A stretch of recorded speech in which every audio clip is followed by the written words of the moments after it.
you know got hit like this? Who you know? I win. Tell me.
Hey guys, my name is Mihlali and today I'm gonna be showing you guys how to do a feed-in braid. I'm gonna be doing a feed-in braid. I know you guys are like joining me very late in my journey of doing these braids, but I just wanted to show you guys a technique. I didn't want to do the video from scratch. I just wanted to show you guys the technique that I used to do these micro braids. I've never done these braids before, like on myself, because I'm very lazy and I don't have patience to be doing small braids like this on my hair. So I normally go for like the thick braids, but this time I was like, I'm tired of having like, I mean, you want a protective styling, right? And protective stylings aren't supposed to tug at your hair, they're not supposed to pull. And I mean, like, thick braids aren't not protective stylings, they are, but at times I feel like my hairline is like strained by the thick braids, because like, I mean, they are thick after all, and like putting them in buns and like on top of your hair has a little bit of weight. Even though it's not that much, there is weight. So like, yeah, I just wanted to try this out. And also like, I like the thin braids. I normally go for the thin braids when I do my hair at like the salon or somebody else does my hair, but I just decided to try it out for myself, and I hope I hope it goes well. Well, I mean, it's going well ish. It's going well ish. This is the first time, and I mean, let's just see at the end. I don't know, but for now, let me show you guys how to do this. I've already like parted it. I'm gonna show you this. So first thing first, like you guys know, I left my moisturizing oils. Okay, back. So I go in with, it's like almost finished, I have to refill it, but I use castor oil and coconut oil because they like give the most moisture. I don't know, like they oils and they moisturize and they do well for my hair, you know. So I moisturize my hair shaft and tips with castor oil and coconut oil. And then I don't like this step. I don't like the next step. Ooh, fudge. I'll go in with an edge control, just like for my front line. I did this for my front line, my back line, and like, yeah, I don't do it in between my hair because I don't like it, and like it's just gonna make whatever. So I go in on the roots because I've got growth, as y'all see, and I wanted to have that clean, touched up look. Like I want it to be, I don't know, I want it to be neat. So I'll go in with my edge control. God damn.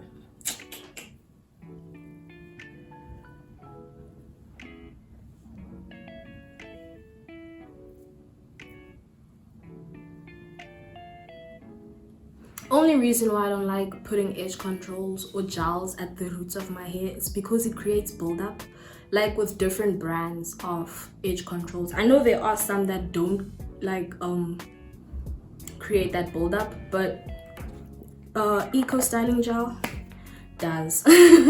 So I'm kind of minimizing my use on it, hence why I'm using this, because I don't know if you guys checked in my previous videos, I used eco styling gel in like doing that whole motion, and yeah, it's like really giving me buildup. Like you get those white flakes earlier than you would. So yeah, so anyways, now I'm gonna go in and start braiding, and I start with like little sections. Well, I mean, you have to use little sections, because if you're gonna take big chunks of canacoline hair, I don't know if I'm saying that right, but the fiber, if you take big chunks of it, it's gonna come out really big. I realized my plaits started looking thick at the back because I started like taking big chunks. But yeah, and also measure how much you take. So you wanna take this much if you're using this much throughout your entire hair, because then you're gonna have like big chunks and small chunks and big chunks. So yeah, so going first things first, you don't go in with your fiber. What am I saying? I start plaiting my own hair. I realized when I go to salons and I ask to do micro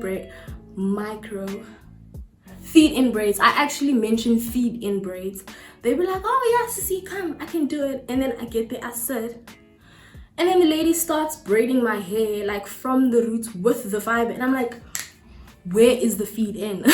Are you supposed to feed in the hair, you know? So okay, I go in first and plait my own hair. Hope you guys can see this. So I section my hair into 3. The part that I've already sectioned, the smaller part that I've already sectioned, I section that into 3.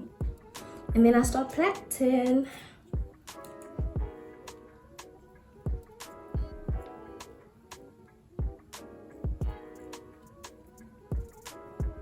And then like after a couple of plaits, about 3 or 4, I then feed in the little section of canacoline hair that I have already parted from the bigger chunk. And yeah, and then after a while I then feed in another little piece, and then I like add it on to this one. So check, I don't know how to explain this, but I've already plaited and I've got my 3 strands. So this one is obviously the next step. Okay, the next step would be like putting this one over.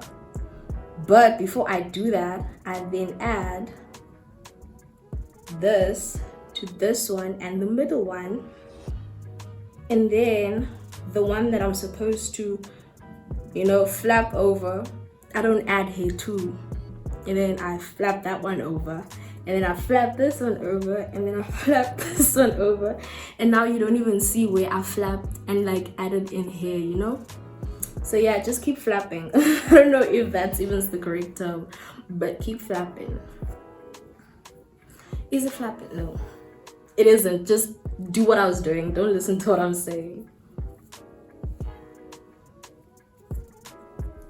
Now I'd add in my last section of canacoline hair, and I'd add the last, because I normally put in 3 little pieces throughout the braid. Like I feed in only 3 sections, like 3 pieces, and I'd normally put my last piece where I feel the other strands are thin, because if you realize, you first put it on 1, like you first put 2.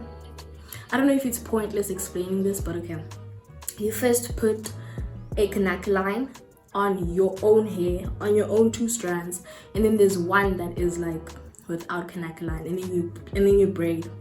And then after putting in the second one, you obviously put in on your hair that doesn't have any canacoline, and then on one that already had canacoline, so that one is thicker already. So now there's the 2 that have like thin strands.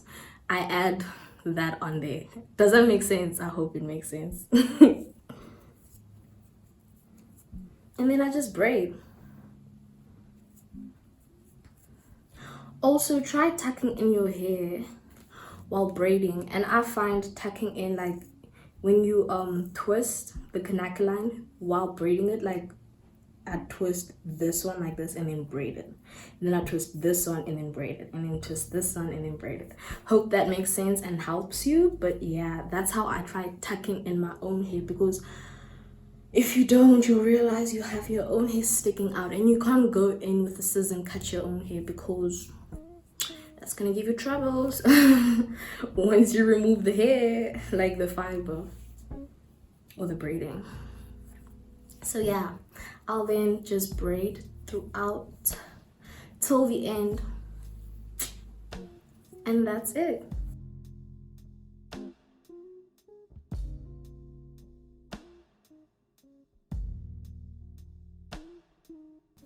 Oh, also before I forget, a tip to make your feed-in braids like lay flat, like part it as if you are stacking on bricks. You know how you'd stack on bricks?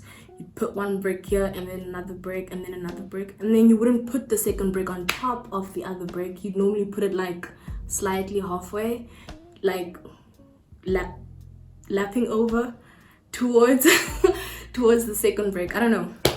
So yeah, just do that way. Like you see, I've got my braids, and then I parted halfway throughout this one and halfway throughout this one, and that way when it lays in between them, and it doesn't like lay on top of one and then like make it all bulgy. I hope that makes sense. But yeah, I feel like that's the technique with this hairstyle. So yeah, go in with my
done braiding my hair, as you see. And I'm sorry for moving you guys around, I'm just chasing the sun in my room.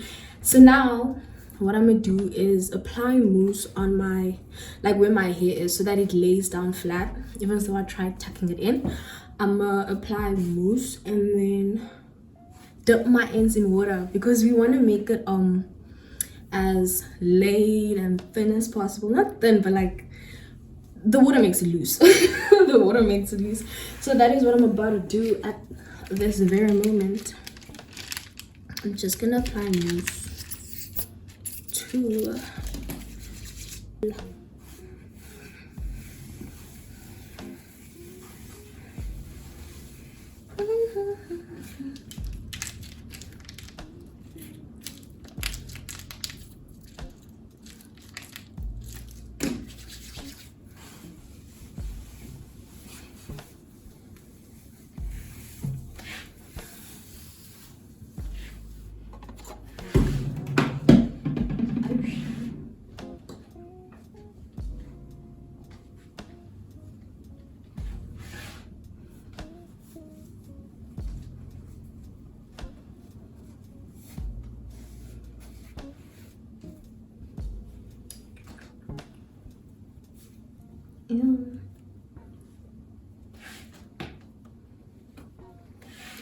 and then I'm just gonna dip my ends like the entire before my hair, because if I then dip my hair as well, that's like wetting your hair, and then you have wet hair and then your hair is all frizzed and stuff, and then it like comes out. So don't dip your hair, just dip till wherever your hair ends. If that makes sense. But yeah, I'm getaway if don't mind me. I'm at Riz at the moment, and all my containers I eat out of, so I'm not using my other containers. So I'm just gonna use my yogurt thingamajigsaw and dip my hair in right through.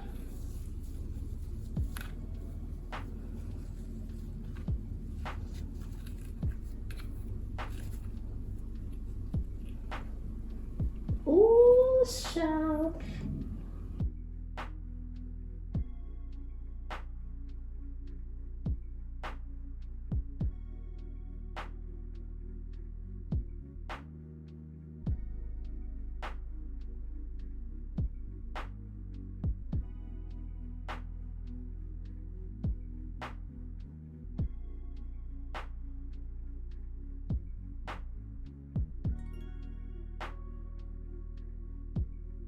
And that is it. I am done.